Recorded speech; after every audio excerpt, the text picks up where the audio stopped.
Section 2. You will hear a tour guide taking people around the Sydney Observatory. First, you have some time to look at questions 11 to 15.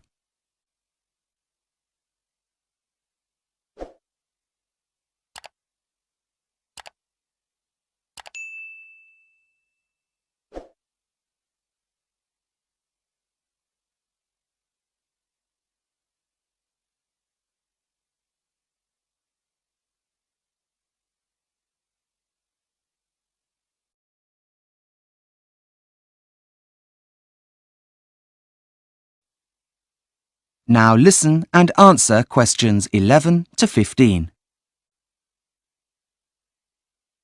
Could I have your attention, please? Gather round, gather round. My name is Patricia, and I'll be your guide around the Sydney Observatory. Now, as you all will know, man has been interested in the night sky for a very long time. Indeed, before the invention of the compass, it was used by sailors to navigate their way across the world's oceans. A kind of star map, you could say. Now, the site of the museum on Observatory Hill has its own interesting story. Before the colonisers arrived, it belonged to the Cadigal people, who may have even viewed the arrival of the new visitors from here, as this is the highest natural point in Sydney Harbour. The early Europeans then built a windmill on the site, though it didn't last for long due to its exposed position. A little while after that, the land was used to build a fort, which was to finally become the observatory that you see before you today.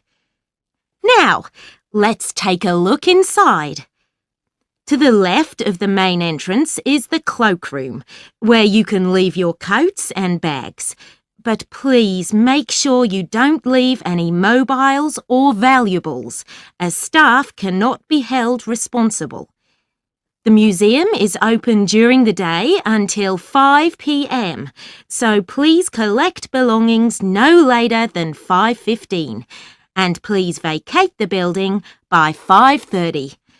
No new admissions will be allowed after 4:30 p.m.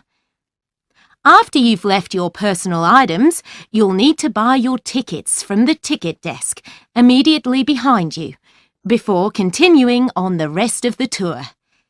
The normal price is $8 for an adult and $6 for a child, though groups of up to 4 people can save money by buying a family ticket. This must contain at least 1 adult and 1 child, but no more than 2 children per adult. I'll wait for you on the other side of the ticket barrier by the coffee shop while you all get your ticket.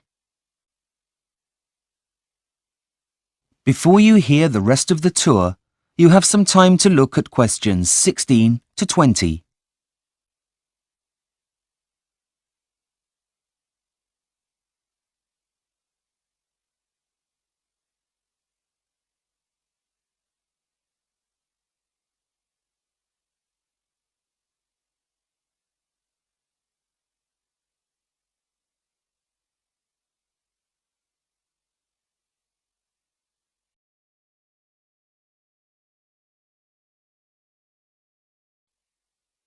Now listen and answer questions 16 to 20.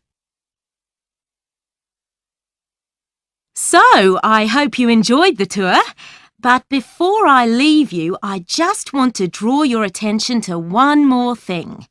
Your observatory ticket also entitles you to visit another of Sydney's famous sites at a 50% discount.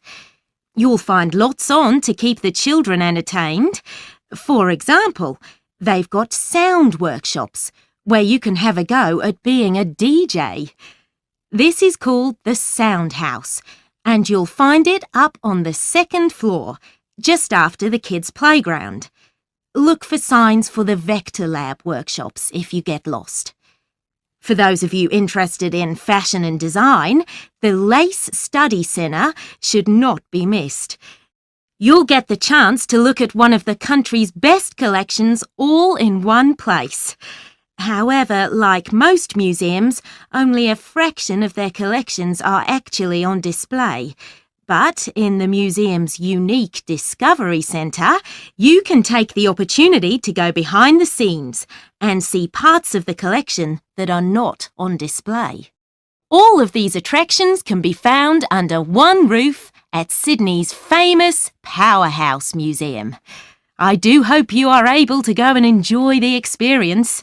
You won't be disappointed.